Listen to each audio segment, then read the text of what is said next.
Welcome to The Explainer, where we break down big ideas. Today, we're tackling a huge one: human dignity. We're going to look at where the whole idea comes from, how the world we build can sometimes crush it, and maybe how we can use it as a tool to make sense of suffering. All right, let's jump right in.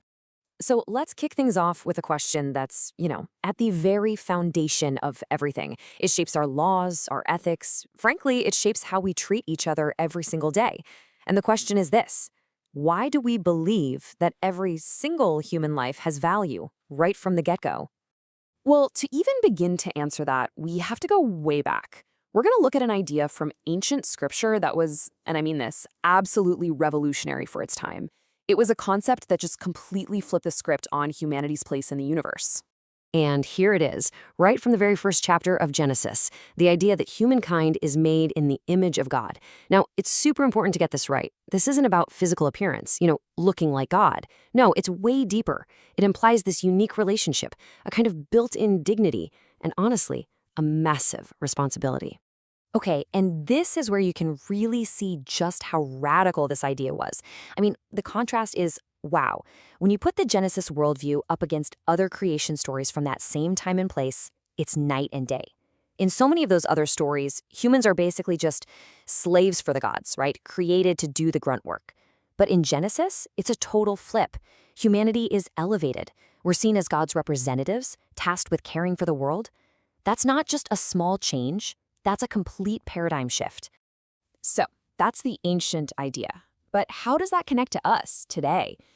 To our modern ideas about care and justice and why every single person matters?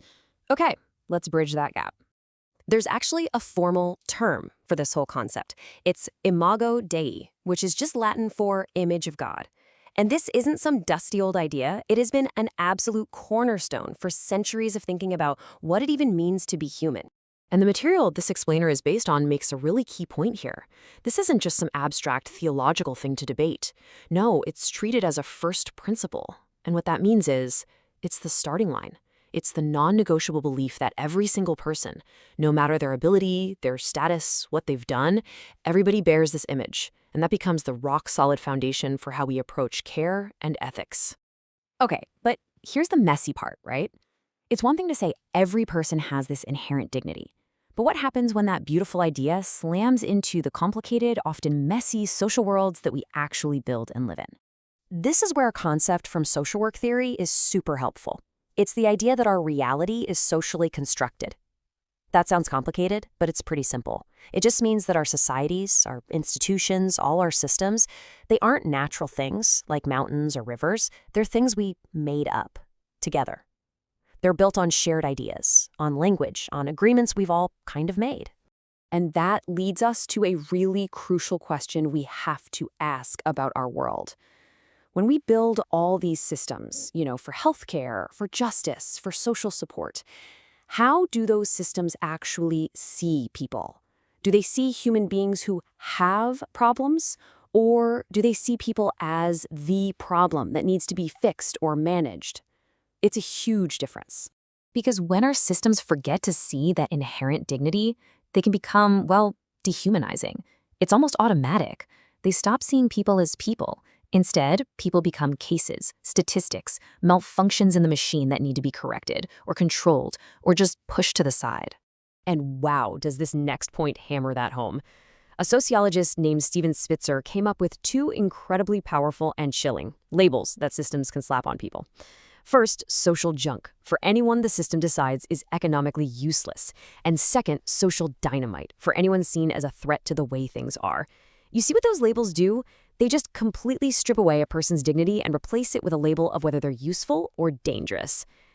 So all of this really brings us to a central conflict, a real tension in how we think about suffering. When we see someone in pain, whose fault is it? Is it about their own personal choices? Or is it because of the system they're stuck in? And you can see these two opposite poles pretty clearly. On the one hand, you have traditions, like what you find in the books of Jeremiah and Ezekiel, that really push back on the idea of collective guilt. The focus is on personal accountability. All shall die for their own sins. It's very individual. But then, on the complete other side, you have critiques from thinkers like Marx who argue that the system itself, the economic system, is the problem. that it's designed in a way that naturally treats people not as humans but as things, as cogs in a machine. So what do we do with that?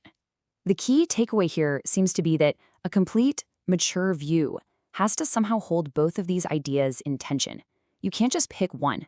You have to be able to look at a person's pain and see both their personal story and the larger systemic forces at play, without letting one completely swallow the other. All right, so with all that in mind, let's try to pull this together into something practical, like a new kind of lens we can use to look at the world, maybe with a little more clarity and compassion. It really boils down to a kind of three-step way of seeing things. So step one, see the image. You start by making a conscious choice to see the imago Dei, that inherent dignity in every single person you encounter. Step two, analyze the system.